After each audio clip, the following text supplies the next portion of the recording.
Serás sempre Deus e sempre me amarás, não desampararás, nem desistirás. E ainda que a dor me diga que não, sei que Saudações, mais uma vez uma honra estar aqui presente com vocês, dando glória a Deus e com nossos irmãos, com nossos amigos, agradecer nosso irmão Glauco que está aqui sempre comigo e apresentar a vocês o Tiago Barbosa Teles, ele que é pregador, evangélico e acima de tudo servo do Deus Altíssimo e ministro da palavra. E eu te dou a palavra, Tiago, para você se apresentar, para que a gente possa entrar no nosso assunto de hoje.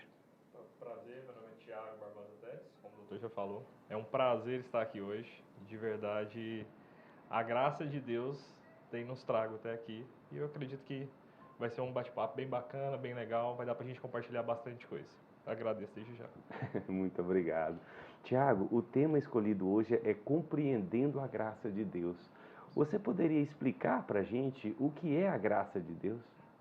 Certo. Então, a graça de Deus, ela tem o conceito básico, que eu acredito que todo mundo conhece, que graça é um favor imerecido. Ok. Mas a graça no âmbito religioso, no âmbito de Deus, aquilo que Deus faz, ele é muito mais do que isso.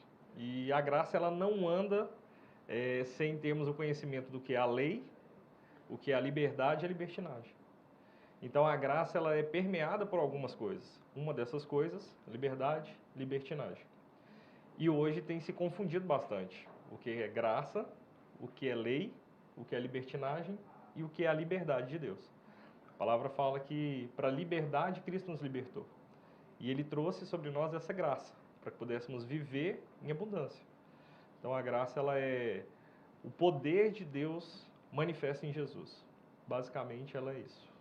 E o que tem a ver essas três coisas que você falou? Qual que é a diferença, então, entre liberdade, libertinagem e a graça? Onde que isso é igual ou é diferente? Certo.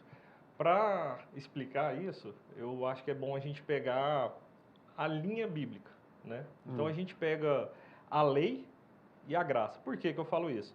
Porque muito é falado que a gente vive no Novo Testamento. E no Novo Testamento eu falo, eu vivo o tempo da graça e não mais o tempo da lei. Por que que isso é conhecido dessa forma e é abordado dessa forma?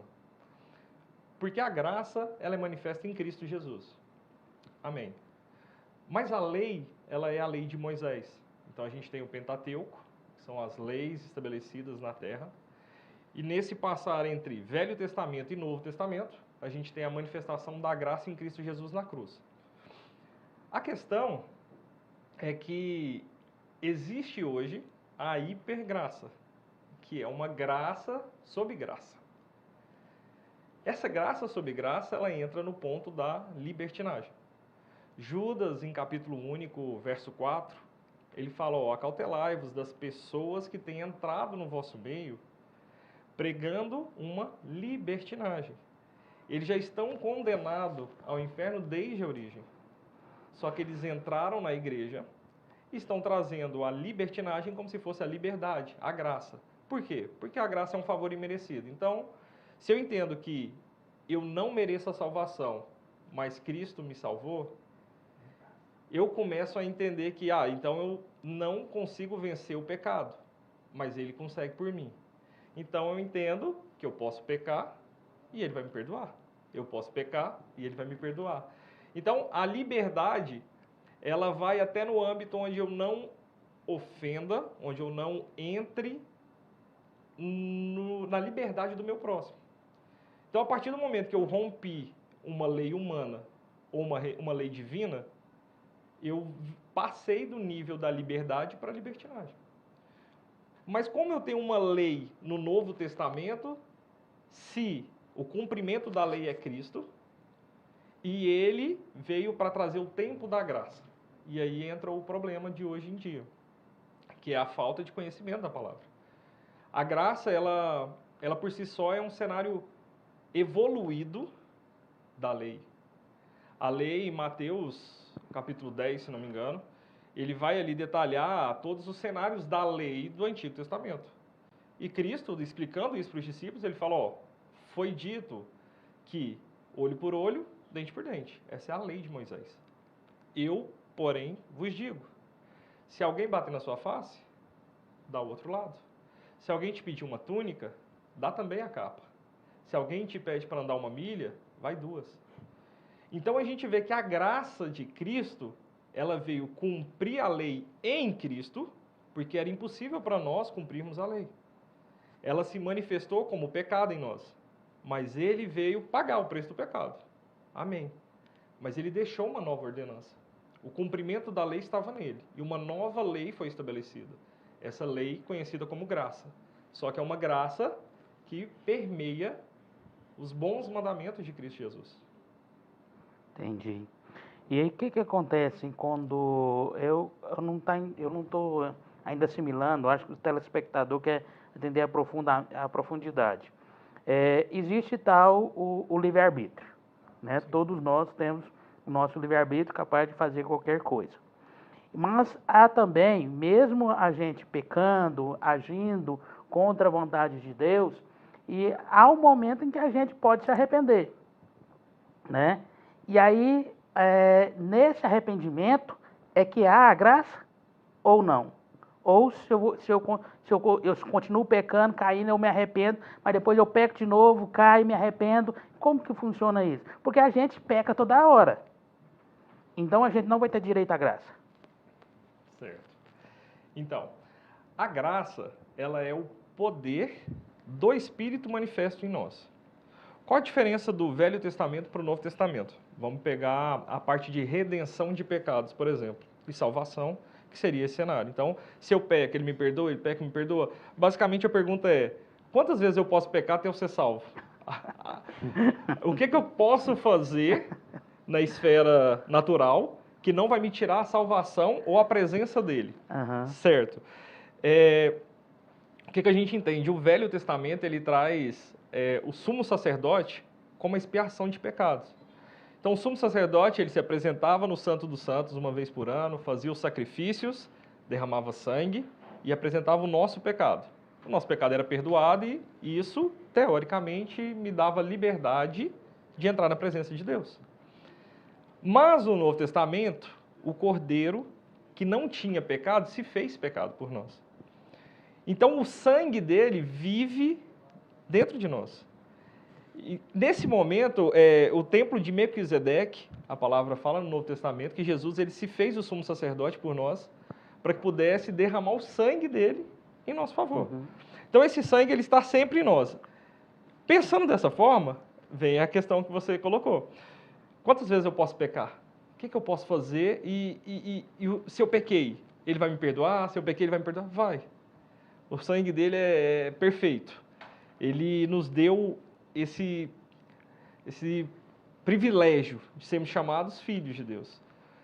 Mas, por outro lado, a partir do momento que eu aceito a Cristo e eu o recebo, eu recebi algo que o Antigo Testamento não tinha, que é o Espírito Santo de Deus.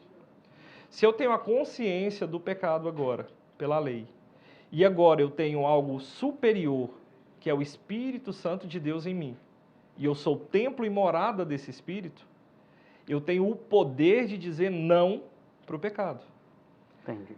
Na lei eu não conseguiria fazer isso. A lei, ela de fato não tinha como ser vencida pelo homem. Agora, no tempo da graça, nós temos o poder de vencer o pecado, de vencer a decisão de pecar, por conta do Espírito que em nós habita. Jesus falou que ele ia subir, mas ele mandaria o conselheiro. Então, o conselheiro, ele está em nós, ele nos direciona, basta a gente ouvir. É igual aquela passagem, aquele que mais é dado, mais é cobrado.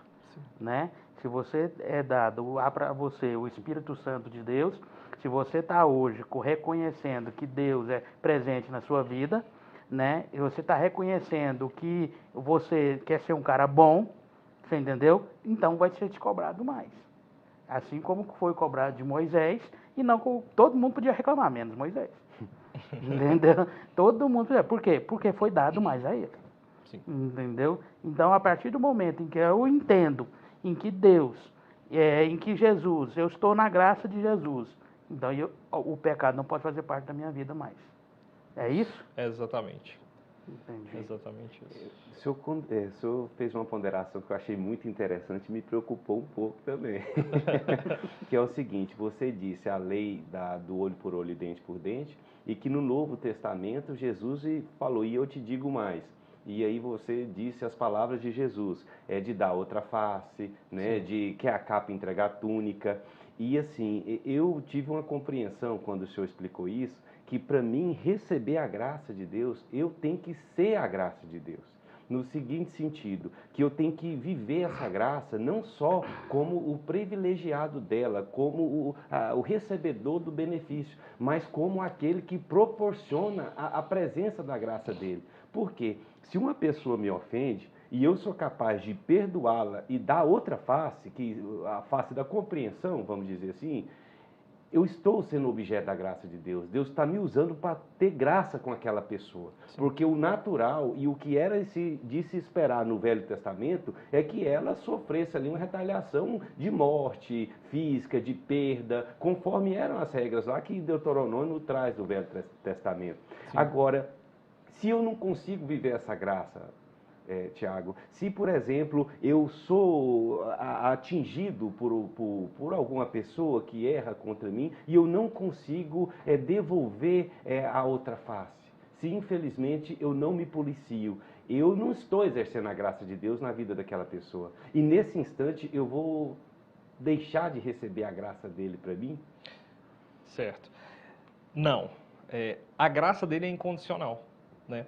Ele faz puro aquele que é impuro, ele faz limpo aquele que é sujo, a graça dele é perfeita.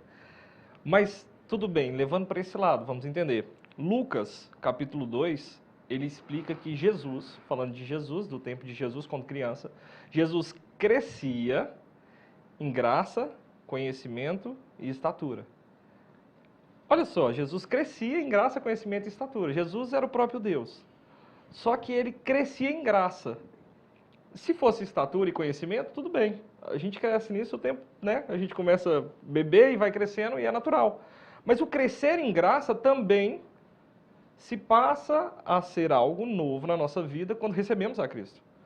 Então, eu não vou acontecer de me converter hoje, ter recebido Cristo hoje e amanhã eu mudar da água para o vinho.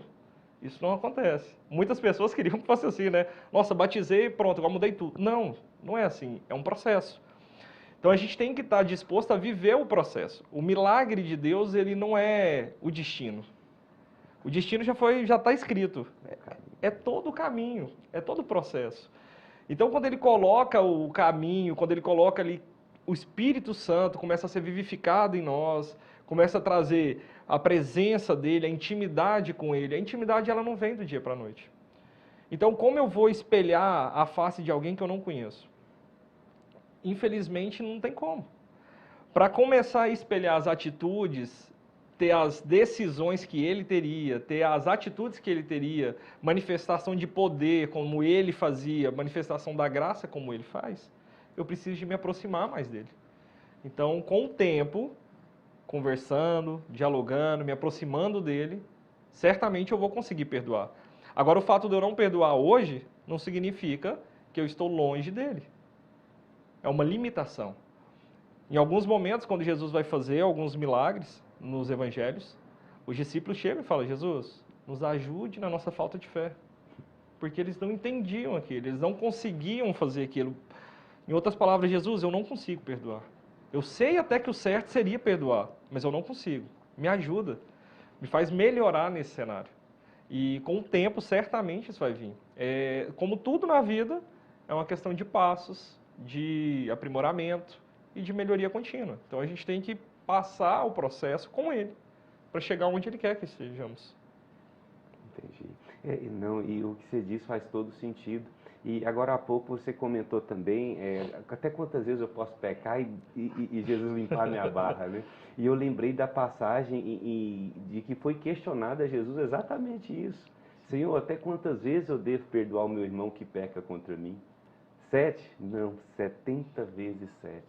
Agora, uma questão que eu gostaria de te perguntar também, se eu me der licença, não vou te chamar de pastor, porque a pessoa que se dispõe a levar a palavra de Deus, que se dispõe a servir nós, os irmãos, ele é um pastor, Obrigado. independentemente do momento que ele está exercendo um ministério que tem o meu respeito, tá? Amém. Tem Muito obrigado. a minha sincera admiração.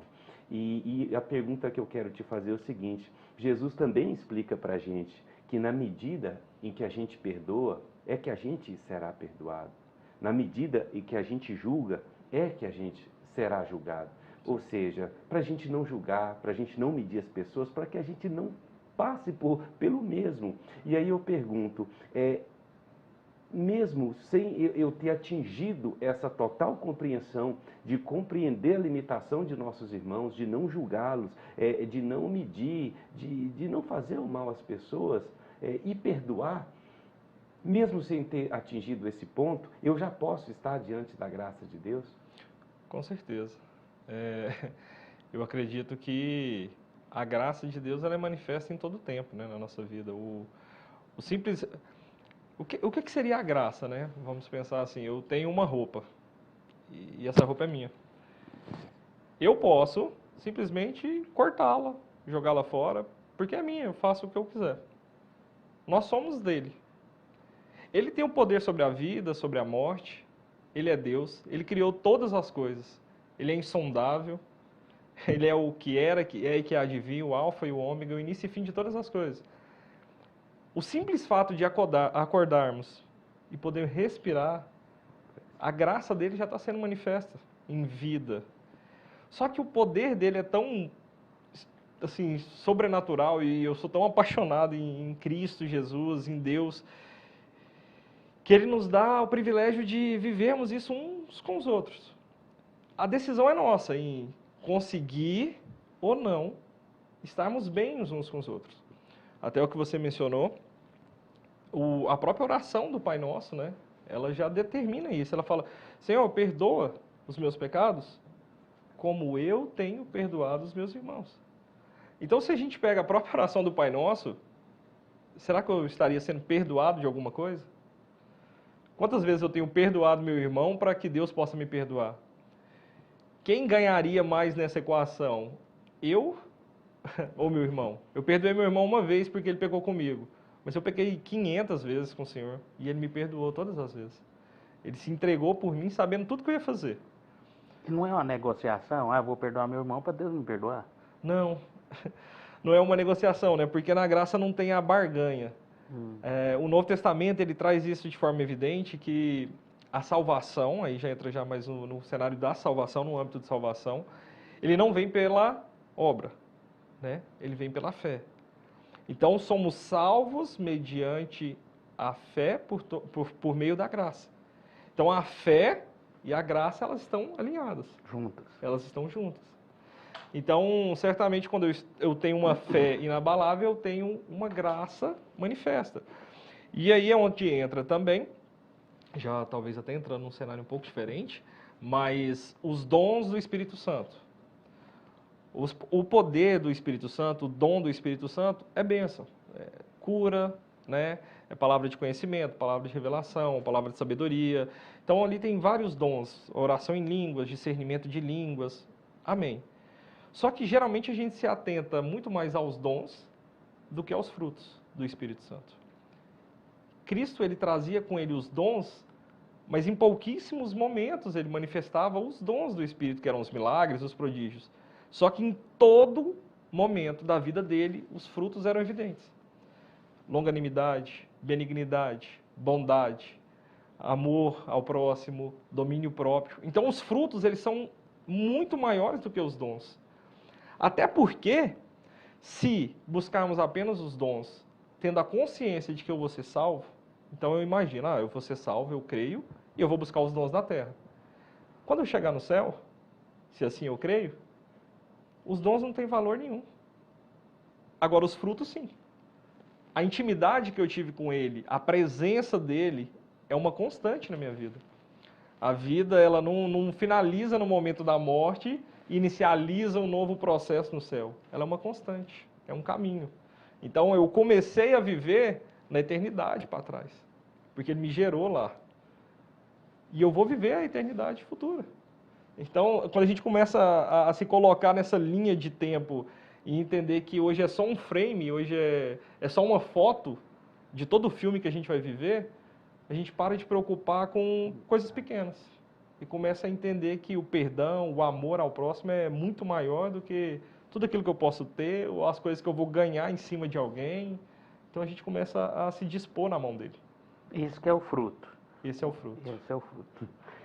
O Glauco comentou a questão da barganha com Deus. E eu confesso que eu já me peguei em diversos momentos tentando fazer uma negociata. E o interessante, pastor, é que em nenhum desses momentos que eu busquei barganhar com Deus, Ele me deu a resposta. Que foi por meio de Jó. Na passagem de Jó, fica muito clara essa questão. E eu me envergonhei bastante porque Jó é um homem de uma dignidade que eu sei que eu nunca vou atingir. De uma proximidade com Deus, de uma verdade no coração dele que eu admiro, respeito, busco, mas humildemente sei que eu estou muito longe.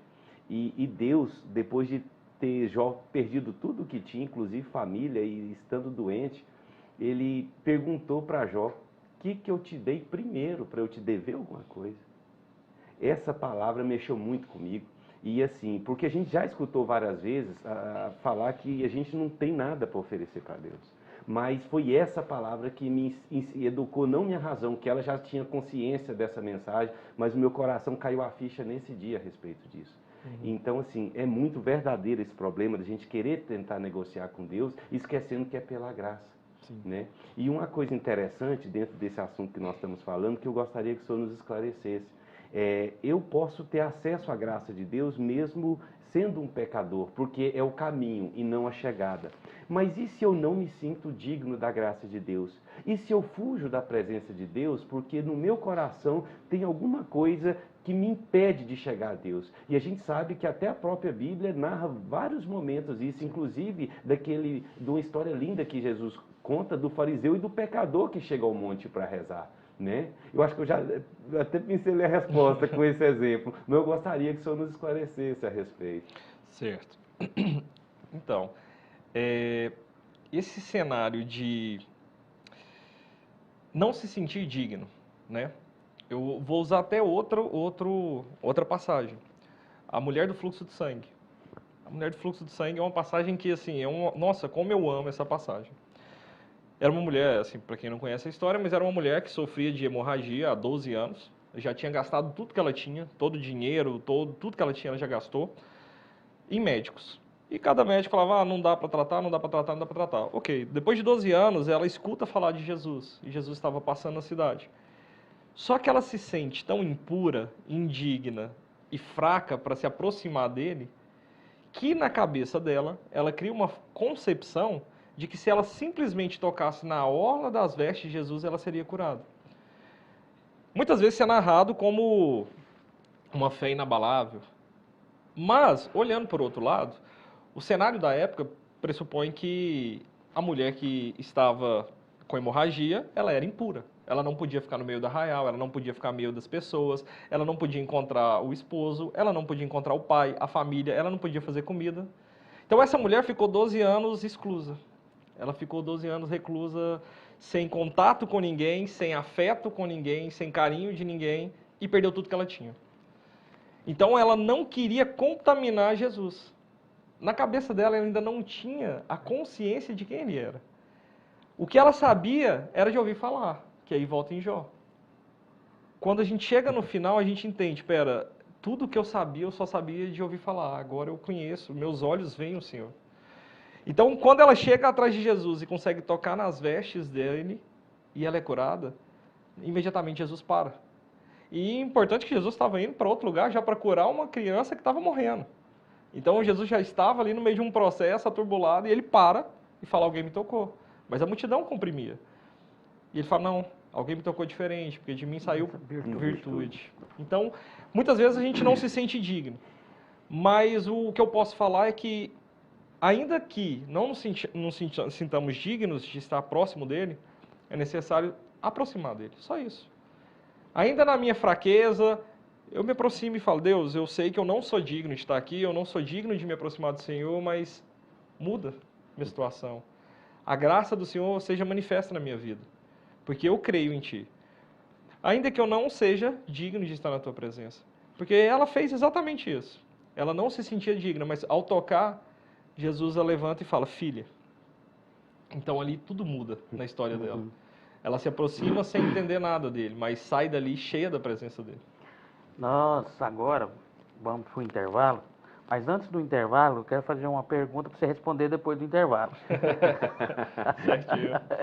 É o seguinte, a graça não é só coisa boa, ou é? Porque às vezes a gente recebe a graça através de uma desgraça, né? E como conceber no nosso coração, no nosso entendimento, quando você me falou antes de começar que você tem filhos. Esse filho de 8 anos, Deus chamar ele. Aonde tem graça, a gente perdeu um filho. Aonde tem graça, tanto para ele que é novo, que não cometeu um pecado nenhum, e quanto para nós que somos pais. Aonde está a graça nisso? Mas vamos ver a resposta no próximo bloco.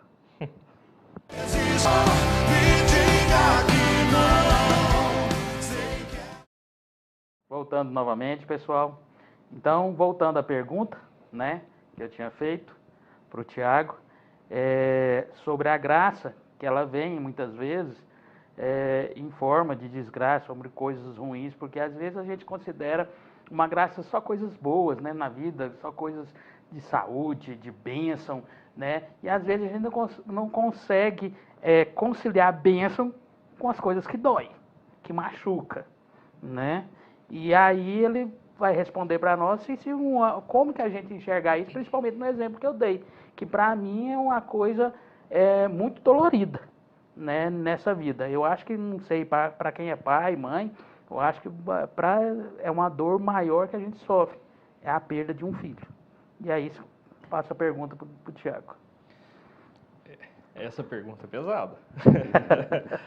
Mas, tentando esclarecer um pouco, o que eu vejo? Eu vejo que, de fato, o maior sofrimento que a gente consegue imaginar para quem é pai é a perca de um filho. Então a gente inicia daí já entendendo que Deus, ele teve a capacidade de entregar o seu filho por nós. Então a origem da graça, ela vem de um cenário máximo de perca que a gente estabeleceu aqui. Então, quando você foi dar o exemplo de um cenário muito complicado, um cenário onde não há graça, a desgraça acontecendo, a gente estabeleceu justamente o cenário que Cristo passou, né? E sofreu ali, padeceu sem ser culpado de nada. Que é exatamente o que foi questionado. Uma criança que não pecou, ela não fez nada de errado e morreu. Deus levou. Como que eu vou explicar isso para um pai? O que eu vou falar para um pai para explicar sobre a graça? A palavra fala que Deus ele não manda uma prova maior do que o que a gente possa suportar. E que junto com a prova ele manda o escape. Um cenário desse realmente é um cenário que eu não consigo imaginar. Eu não consigo pensar. Eu tenho um casal de filhos e até vou entrar até num testemunho recente disso, do meu filho de 3 anos, o Daniel. Ele estava brincando no escorregador, mais ou menos ali se foi sentar numa cadeira e era vazado atrás. Então, mais ou menos uns 2 metros de altura. Que ele foi sentar e caiu, sem apoio nenhum. A cabeça abriu, né? Não. Então, e eu não estava no momento. Minha esposa estava, minha filha e ele. E minha esposa me ligou correndo no trabalho. Falou, amor, o Daniel caiu aqui muito alto, não para de chorar, a cabeça dele está inchada, você põe a mão assim, sente que está aberto. O que a gente faz?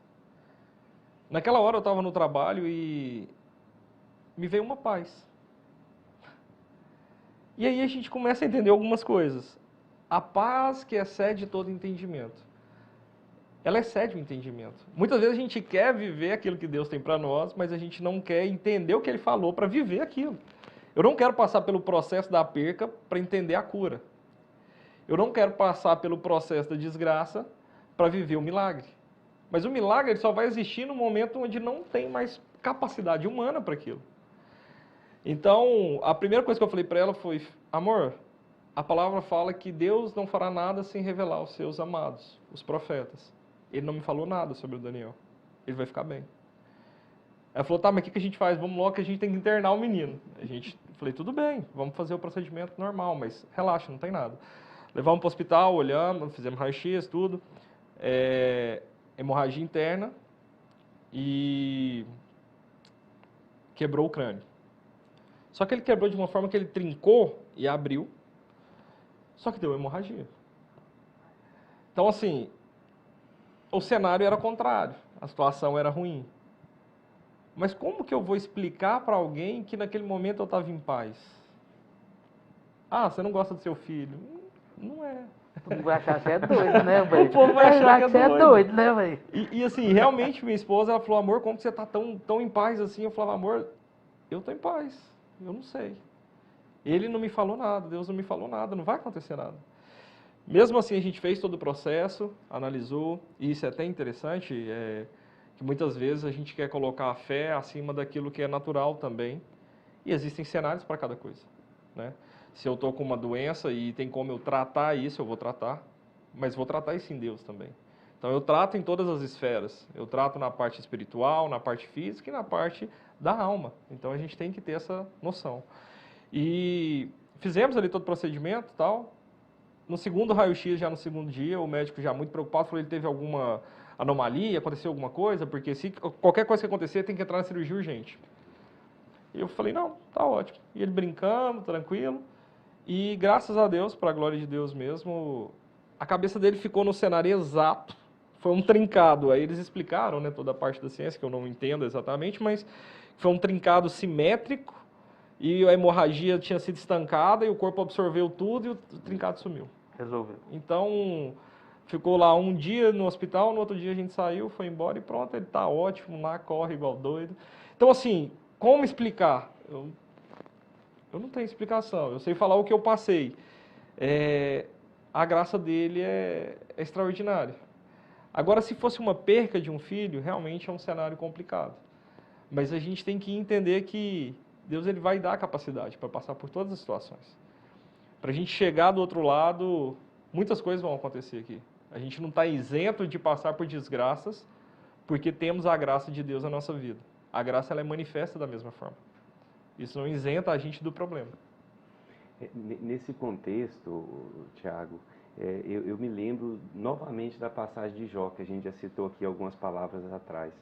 E lá em Jó, demonstra uma pessoa extremamente temente a Deus, uma pessoa que fazia de tudo para agradar a Deus e vivia de acordo com a ordem de Deus, a ponto de Satanás se sentir insultado pela dignidade de Jó e chegar nesse contexto todo de perda, por fim.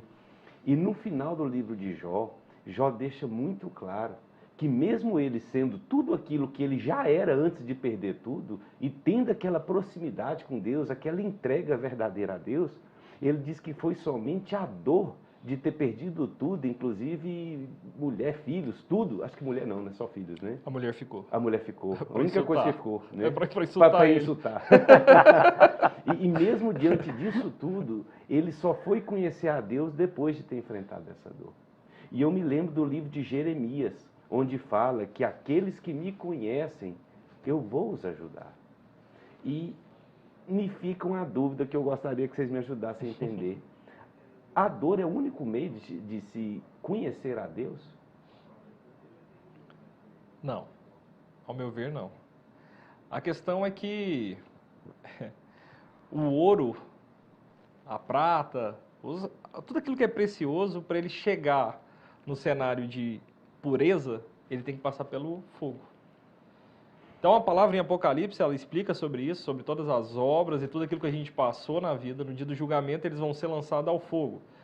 E existem ali 6 materiais, que é prata, ouro e pedras preciosas, mas também existe feno, madeira e palha. Meu Deus do céu. Então as nossas obras, muitas vezes, por mais que a gente tenha feito muito, no dia do juízo, quando isso for lançado ao fogo, vai simplesmente virar cinza. E talvez o pouco que você faz dentro de um sofrimento, dentro de um cenário complicado, dentro daquilo que foi uma superação em Deus, ela de fato nos aproxima de Deus. Eu não acredito que seja a única forma de Deus tratar, mas eu acredito que seja uma forma dele gritar aos nossos ouvidos. No sofrimento, ele grita aos nossos ouvidos.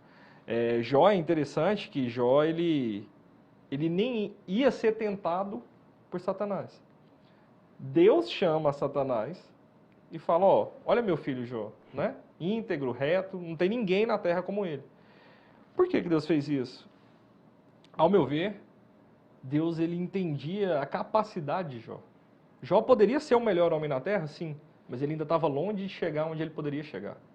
Deus ele vai colocar a gente, quando estivermos nele, ele vai nos levar a lugares que a gente nunca pensou em estar. Lugares maravilhosos, lugares extraordinários. Então Jó ele perdeu sim ali 10 filhos, todos os bois, tudo que ele tinha. E Deus ressarciu em dobro. Então ele tem 20 filhos no final, ele tem o dobro de gado, o dobro de terra. Então são cenários e cenários. Agora, teria que passar por tudo isso? Talvez não. Entra a diferença entre o Novo e o Velho Testamento. Se a gente pega o Velho Testamento, ele não tinha o Espírito Santo de Deus. Como queria ser... E pensa também que, é até interessante, Jó, ele estava pegando ainda o Pentateuco, então ele ainda nem tinha a lei escrita. Ele não tinha as diretrizes, ele fazia aquilo que ele tinha escutado falar, que era certo. Ele sacrificava sem nem saber o porquê que ele estava sacrificando. Então ele só ouvia falar de Deus. Mas depois que ele passa por tudo, Pai, os meus olhos te veem agora. Eu creio que o meu Redentor vai se levantar. Depois de tudo isso, ele vai se levantar sobre a terra. Então ele entende uma esfera nova de Deus. E hoje a gente tem a palavra que nos direciona já. Então não é necessário a gente passar por um cenário de dor desse tamanho para entender aquilo que Deus quer. O manual já está ali, basta ler. Né? Mas é mais prático, compadre, assim, eu acho que acelera o processo, não é? Não precisa não, mas eu acho que se você quiser queimar muitas vezes até etapas, você entendeu? Você aprende muito mais rápido. E o que aconteceu com o que você está falando, eu penso, né, que aconteceu com vocês conversando aí, é o que aconteceu com o Jó. E ele falando que, não, eu tenho planos para você maior, né? Você tá bacana, tá seguindo, você tá acima da média do pessoal, mas eu quero mais, você pode dar mais. Você entendeu? Você pode dar mais. Eu confio mais, eu confio em você. Entendeu? Então, por isso, eu acho que como a passagem de Deus não dá uma batalha para ser vencida para qualquer soldado. Entendeu? Se eu tenho que passar por uma dor, ele escolhe, ele sabe que você é o general que pode passar por aquela batalha. Não, eu entendo com perfeição, mas eu ainda sou tendencioso a pensar que a dor é um quesito para a gente ver a Deus. Você sabe por quê? Não que Deus queira que a gente sofra, porque Ele não precisa disso. Ele é amor, Ele é paz, Ele é completude, Ele é saciedade. Nossa, dá vontade de ficar falando uns 50 mil coisas que a gente encontra nele. Mas porque a nossa natureza carnal, ela nos leva para um caminho inverso. Totalmente para o caminho inverso. É para um caminho de conforto, é para um caminho de vaidade, é para um caminho de arrogância. Se tudo vai bem, cara, se eu não tenho medo, nem que seja apenas da morte, cara, com pouco tempo ninguém suporta a minha presença, porque eu vou ficar uma pessoa totalmente, uma companhia ruim. E a dor, ela media a pessoa. Então, eu li num livro há pouco tempo, falava o seguinte, que a exata proporção do sucesso de uma pessoa, via de regra, é o inverso da dor que ela foi capaz de suportar. E eu passei a perceber que pode ter tudo a ver com essa dor, que é preciso, ao menos aos meus olhos, na minha compreensão, para se chegar a Deus. Porque se você passa pela escassez, você é capaz de compreender a escassez quando você está na abundância. Se você passa por um problema de saúde, você é capaz de entender o mau humor daquele que está passando pelo problema de saúde quando você está na plenitude da sua saúde. Você é capaz de praticar, ter um sentimento sem estar vivendo aquilo. E você é capaz de dar testemunho àquilo. Então, assim, eu imagino que a dor, infelizmente, é um quesito para a gente mudar, sabe? E eu quero muito ser convencido ao contrário. Eu confesso que eu não gosto de ter essa compreensão, porque eu acabo, às vezes, indiretamente convidando a dor para a minha vida. E eu não quero. Eu sou um ser humano, eu quero é conforto, eu quero tudo de bom, mas é uma compreensão que eu ainda preciso mudar e eu gostaria que vocês me ajudassem com isso. Então, Aí é o seguinte, vamos ter um testemunho, eu fiquei sabendo que você tem um testemunho muito bom de graça, né? E a gente estava conversando sobre essa questão de dor, e a dor também é uma graça, compadre. Eu considero também a dor uma graça. Não precisa puxar não, ela vem sem ser puxada, entendeu? ela aparece. Ela aparece, entendeu? Mas ela vem, eu acho que a dor vem como graça também, você entendeu? Mas você tem que sofrer, não tem não. Se ela vier, é como abundância. Muitas vezes você não chama, ela vem, entendeu? E aí a questão aí eu fiquei sabendo que você tem um testemunho, e eu queria que você compartilhasse com o nosso telespectador sobre esse testemunho. Então, eu até tenho algumas coisas assim que eu sempre coloquei nos canais, algumas coisas que eu faço, né? Que sempre coloquei como ministro da graça. Por quê? Porque eu vejo a graça de Deus na minha vida manifesta desde muito novo. Desde muito novo eu tenho um chamado em Deus, tento me aproximar dele, né? E quando eu tinha 9 anos, a gente estava fazendo uma viagem para Jataí, eu sou de Jataí, e a gente estava viajando para Jataí e o carro capotou. E nesse carro estava eu, minha irmã, meu avô e minha avó. No capotar desse carro, o carro capotou 3 vezes, antigamente, né, ninguém usava cinto, ninguém usava cinto, então eu fui lançado fora do carro. E passei para frente do carro. Então o carro ele capotou. Na segunda vez que ele girou, ele bateu em mim e virou mais uma vez. Lógico, desacordado, né? Chegam os paramédicos, depois de um tempo, todo o processo ali e tal. Minha avó, ela não desmaiou. Ela foi a única que não desmaiou. E ela já era cristã nessa época. E ela foi perto de mim e não conseguia ouvir o coração, eu apagado, chegou todo ali o aparato, eu acho que os bombeiros primeiro, aí chega o pessoal e me deram como morto, né? Falou, infelizmente, tentou a massagem cardíaca, não teve, não voltou, infelizmente faleceu. E ela ali, a única coisa que ela conseguiu fazer foi ajoelhar, ela na época, hoje ela já partiu, tá me esperando lá já, mas na época ela abriu aqui, eu acho que 25 pontos na cabeça. Então foi assim, foi um acidente bem complicado mesmo. E ela ajoelhou e orou e falou, Deus, traz ele de volta. Eu preciso dele. E um anjo desceu do céu, ela contava a história para mim, e um anjo desceu e abriu a mão assim. Que ele abriu a mão, uma luz, um feixe de luz bateu em mim, né, no chão, e eu voltei. Então a partir desse dia e desse testemunho, eu acho que eu conheci uma parte de Deus que eu não conheceria facilmente. Porque a gente não consegue ver Deus na plenitude. A palavra fala que a gente vê Ele como se fosse por espelho ou por uma água translúcida, que não está translúcida, né? Uma água ali conturbada. Então, vai chegar um momento que a gente vai conseguir enxergar Ele por completo. Então, às vezes, a visão que você tem da dor é uma visão que você conheceu esse Jesus, né? E talvez a minha visão dele seja uma visão de ressurreição, seja uma visão de cura, seja mas você nunca passou por nenhuma desgraça na família?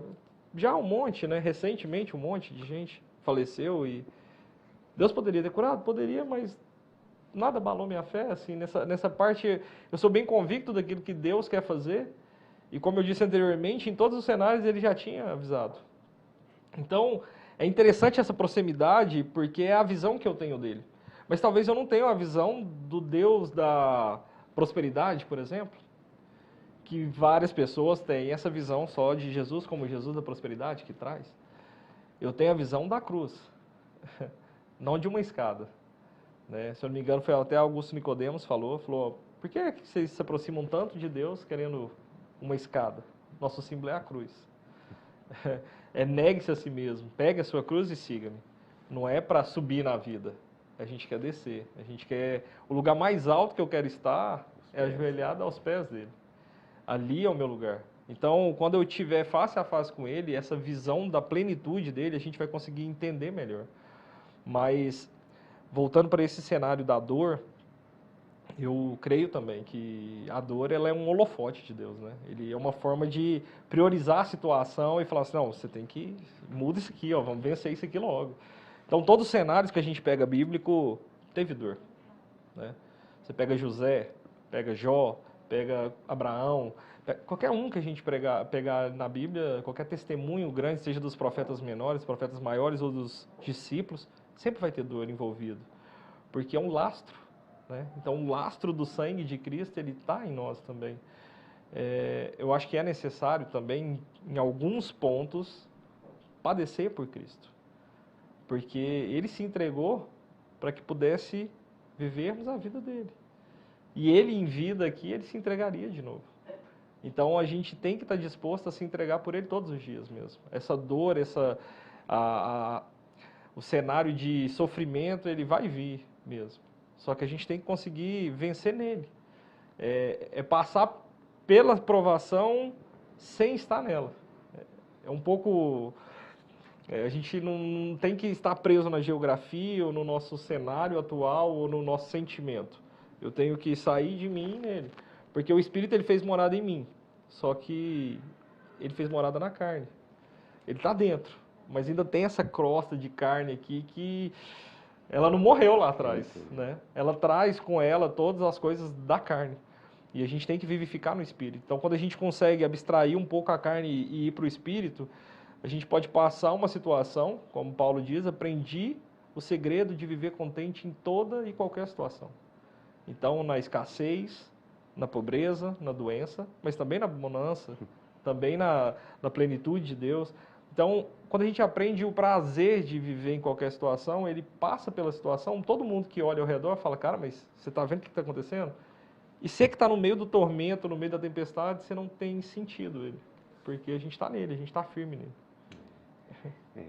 Que exortação, viu, Tiago? Nós ficamos extremamente felizes de ouvir essas palavras, né? E assim, nós temos mais um minuto para concluir o programa. Eu gostaria que você desse um recado àquelas pessoas que, por vezes, possam estar passando por uma dor a ponto de gerar revolta nelas. Porque nós somos humanos, né? A gente sabe que dependendo onde aperta, a gente perde totalmente o nosso controle. E, por vezes, vem a revolta e até a ira. Às vezes até contra Deus, não só contra a situação. Eu gostaria que você aproveitasse esse último minuto para deixar um recado a essas pessoas e, por fim, deixasse o seu contato, tá? A igreja onde você congrega, né? Porque eu tenho certeza que muitos vão querer beber um pouco mais dessa fonte, né? Do seu testemunho, de tudo que você foi capaz de trazer aqui para a gente. Obrigado.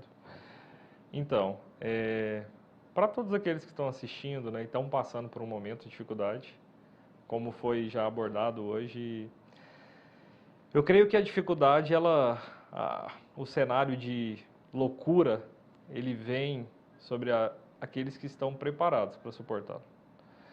Então, se você tem passado por algo que te desnorteou, que te tirou do eixo, que abalou a sua estrutura, o único refúgio que a gente pode ter é nele. Cristo, ele é o nosso refúgio bem presente no dia da angústia.